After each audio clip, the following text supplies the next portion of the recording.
They called him the king of hip-hop, a billionaire mogul who could do no wrong. But what if the truth behind the spotlight was darker than anyone imagined? Today, we dive into the courtroom bombshell that's rocking the world of Sean Diddy Combs. And it all starts with one woman brave enough to tell her story, Cassie Ventura. Cassie Ventura didn't just walk into that courtroom, she walked in ready to change everything. Dressed in a brown dress, visibly pregnant, and holding her head high, she didn't even glance at Sean Diddy Combs, her ex-boyfriend, and one of the most powerful figures in music. What she said next left the entire courtroom in shock.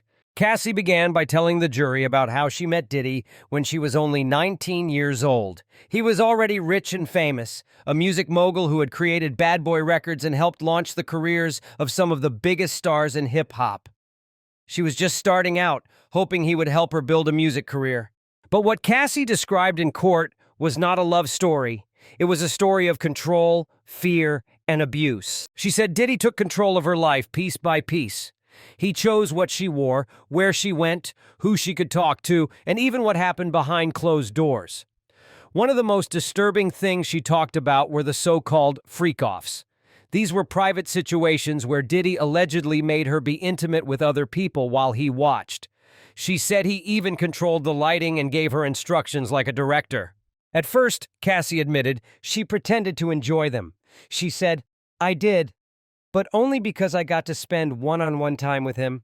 I really did love him." That moment made her break down in tears.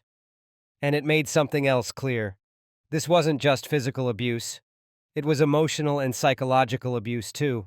Cassie said she felt like she had no choice. She was young, she was scared, and she believed if she didn't do what Diddy wanted, her career would be over, or worse. But it didn't stop with the freak-offs. Cassie shared stories of physical abuse as well. She told the court Diddy hit her, kicked her, even choked her until she nearly passed out. Once, she said he threw her down the stairs. Another time, she claimed he kept her locked in a hotel room for 48 hours, took her phone, and warned her not to call for help. She also said Diddy would show up wherever she went, using tracking software he installed on her phone. Slowly, he isolated her, cutting her off from friends and anyone who might help her leave. Soon, she said, he was all she had. In the courtroom, Cassie's voice was calm, but firm. Her story unfolded slowly, like watching a movie where something terrible is about to happen and you can't look away. People in the room said you could feel the tension, and Diddy's reaction said it all. At first, he walked into court like a man in control, confident, calm, even smiling. But as Cassie kept speaking, that confidence started to fall apart. He fidgeted, adjusted his tie, scribbled notes to his lawyers. One of his attorneys even had to hold up a hand to calm him down. Reporters described him as a man losing control of the story and himself. When Cassie told the jury about an email she sent Diddy in 2010, asking to stop the freak-offs, things got even more serious. She said he replied, "I know you don't want to." That reply scared her so much, she backtracked in the same email, pretending she was fine with it. But deep down, she said she wasn't. This was more than just a celebrity breakup. It was a story about power, silence, and a woman finally taking back her voice. The courtroom listened as Cassie revealed what she said were years of being hurt, manipulated, and threatened. And for Diddy, the man known for running the room, closing business deals, and staying cool under pressure, he couldn't stop what was happening. He couldn't interrupt her. He couldn't send in his PR team. He couldn't spin it. He just had to sit there and watch the truth unfold. We've all seen Diddy walk red carpets like a king, untouchable, unshakable, always in control. But inside the courtroom, when Cassie started revealing her darkest secrets, the king cracked. What happened next? No one expected it, not even his own lawyers. As Cassie Ventura continued telling her story in court, the atmosphere in the room completely changed. Everyone could feel it. Reporters, jurors, even Diddy himself.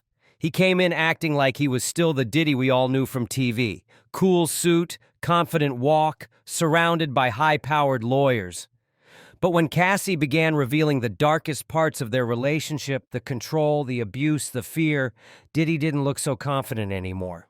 At first, he started fidgeting, fixing his tie, messing with his sleeves, writing notes to his legal team nonstop. One of his lawyers even had to signal him to slow down. A courtroom reporter said, "It looked like a man realizing for the first time that he couldn't control the story." Then the emotional weight hit. Cassie told the jury that Diddy had threatened her family if she ever talked about what really happened between them. But she wasn't just saying it, she had audio recordings.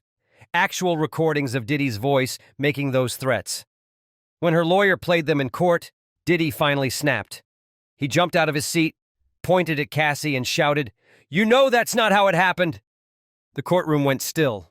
His lawyers rushed to pull him back down. It took 3 of them to get him under control. The judge didn't wait. He slammed his gavel and called for an immediate recess. But the damage? It was already done.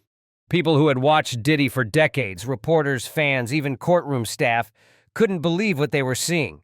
The man known for keeping his cool in the wild world of music had just lost control in a court of law, and things kept getting worse.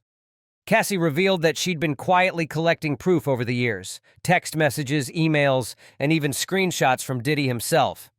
One message said, "Sorry about last night, you know how I get when I drink." Another said, "Whatever you want to make this right, new car, new apartment, just name it." And the most shocking? "My lawyer can draw up the paperwork tomorrow. 2 million. Clean break. You don't talk about anything from the past 5 years." These weren't just private texts. They were receipts. Evidence that matched Cassie's words. But it didn't stop with Diddy's messages. Cassie also had texts from other celebrities, people who had seen Diddy's behavior firsthand and reached out to check on her. A rapper texted, "What I saw tonight wasn't right. You okay?" A famous pop star wrote, "This isn't normal. Call me." A longtime producer messaged, "I told him to get help. Let me know when you're safe." The court was stunned. Diddy's lawyers argued the messages shouldn't be shown. They said it was hearsay or not submitted in time, but the judge allowed them anyway. And at that moment, something strange happened. People in the courtroom, members of Diddy's entourage who had come to support him, started quietly getting up and leaving. One by one, they slipped out, unable to sit through the evidence. By the time the session ended, Diddy sat alone, just him and his legal team. Everyone else was gone. It was a picture no one expected. The man who built an empire, sitting by himself, watching his world crumble around him. Courtroom insiders said Diddy looked physically ill by the end of the day. He held his head in his hands. He stared at the floor. The man who had walked into that room like a king now looked like he had lost everything. And the most powerful part? Cassie didn't scream. She didn't yell. She just told the truth, calmly, clearly, and without fear. For once, Diddy couldn't cut the mic, he couldn't edit the footage, and he couldn't spin it for the press. In that courtroom, Cassie had the power, and everyone could see it. You've heard the stories. Now here's the proof. From secret photos to messages from celebrities, Cassie didn't just tell her side, she brought receipts. And once the jury saw them, there was no turning back. If there was one moment that truly turned the courtroom upside down, it was this. Cassie pulled out the evidence. This wasn't just a story anymore. This was real, physical proof, photos, texts, emails, and recordings that supported everything Cassie had been saying. And once the jury saw it, there was no going back. Let's start with the photos. Cassie told the court about an incident at the Four Seasons Hotel where she said Diddy became furious and violent. She said he dragged her through the hotel, yelled at her, and locked her in a room for 2 days. The morning after, she took photos of her injuries, bruises on her arms, a split lip, and red marks around her neck. These weren't edited or posed. They were mirror selfies, blurry, raw, and real. She said she took them because she knew that someday she might need to prove what happened to her. When the judge allowed them to be shown in court, the reaction was instant. One juror covered her mouth in shock. Another looked away from the screen, unable to stare. One was seen writing so fast her hand shook, but Cassie had more. She showed text messages from Diddy himself. In one, he said, "Sorry about last night, you know how I get when I drink." In another, he offered hush money. Whatever you want to make this right, new car, new apartment. And in the most shocking message of all, he wrote, my lawyer can draft the paperwork tomorrow. 2 million, clean break. You don't talk about anything from the past 5 years. It wasn't just Cassie saying she was scared or abused. These were Diddy's own words, and they backed up everything she had said. But that wasn't all. Cassie also had messages from other celebrities, people who had seen Diddy's behavior in real life and reached out to her in private. One rapper texted after a Grammy party, "What I saw tonight wasn't right. You okay? You can stay at my place if you need to." A pop star who had known Diddy for 15 years wrote, "This isn't normal. Please call me." Even a longtime music producer said, "I can't be around this anymore. I told him to get help. Call me when you're safe." These weren't rumors or gossip. These were first-hand accounts from people in Diddy's inner circle, friends, collaborators, and trusted names in the industry. Diddy's legal team tried to stop it all. They objected. They called the messages hearsay and said they weren't shared in time. But the judge overruled every objection. After reviewing them in private, he said they were relevant and powerful, and the jury deserved to see them. And Diddy? He knew exactly what was happening. As each message was read aloud, he slowly put his head in his hands. The man who once walked red carpets with sunglasses and swagger now looked completely defeated. What happened next said it all. The people who had come with Diddy that morning, his friends, his staff, his ride-or-die crew, started leaving the courtroom. Quietly, one by one, no drama, no excuses. They just got up and walked out. By the end of the day, Diddy sat almost completely alone, surrounded only by his legal team. The support system he had built over decades, the entourage, the image, the power, was disappearing right before his eyes. Meanwhile, Cassie? She sat calmly on the stand. She didn't raise her voice. She didn't argue. She just showed the truth and let the proof speak for itself. This wasn't just a powerful testimony. It was a turning point. And from this moment forward, Diddy's legacy would never be the same. When you build your legacy on power, image, and control, what happens when all of it gets ripped away in public? As the courtroom emptied and the truth came out, Diddy was left with one thing: silence.